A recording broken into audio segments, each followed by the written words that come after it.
ذوالحجې د دې مبارکې میاشتې 18 تاریخ یعنی 18 ذوالحجه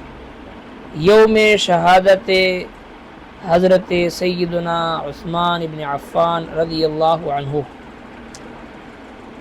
حضرت عثمان ابن عفان رضی اللہ عنہ سوکو داغه شخصیت داغه عظمت داغه مقام او مرتبه یو مسلمان لره پیجندل او بیا داغه مبارک او خپل سیرت چې د خپل ژوند کې راوستل او خپل بچو ته داغه ترغیب ورکول دا انتهایی لازمی او ضروری دی. په دې پرفتن دور کې زمونږ او تاسو د ایمان د حفاظت لپاره لازمی او ضروری دی چې مونږ او تاسو د حضرات صحابه کرام رضوان الله تعالی علیهم اجمعین دا غوی هغه مبارک شخصیات دا غوی هغه مبارک ژوند دا غوی هغه مبارک سیرت او دا غوی هغه مبارک اخلاق او دا غوی هغه مبارک زندگی خپل ځان کې خپل اولاد کې خپل معاشره کې د عام کولو کوشش وکړو. حضرت عثمان ابن عفان رضی الله تعالی عنہ چې هغه ته جامع القرآن وی دا موجوده په دې وخت کې چې کم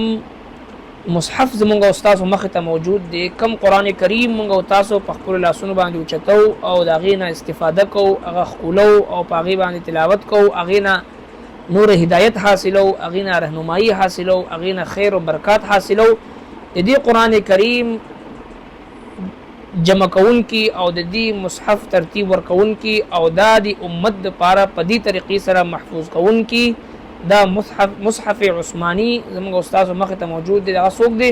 حضرت عثمان ابن عفان رضی الله تعالی عنہ. او حضرت عثمان هغه عظیم شخصیت دی چې رب کائنات په دې ټول انسانیت کې هغه ته یو جداګانه یو خاص فضیلت او عظمت ورکړی دی چې هغه عظمت او فضیلت بل چاته حاصل نه دی. هغه فضیلت او عظمت دا دی د الله محبوب پیغمبر خپل یو لخت جگر دغه په نکاح کې ورکړي ول لور هغه چې وفات شي دویم لور دغه په نکاح کې ورکړي چې هغه وفات شي د الله محبوب پیغمبر فرمایي چې عثمان کچری زما سلويخ لونه وي یکه بعد دیګره دا ما ستا په نکاح کې درکړې وي. نو دا څومره د سعادت خبره ده چې د یو پیغمبر دوه دامات جوړېدو دا سعادت او دا فضیلت په دې ټول کائنات کې چې حاصل دی حضرت عثمان ابن عفان رضی الله تعالی عنہ ته حاصل دی. نو لہذا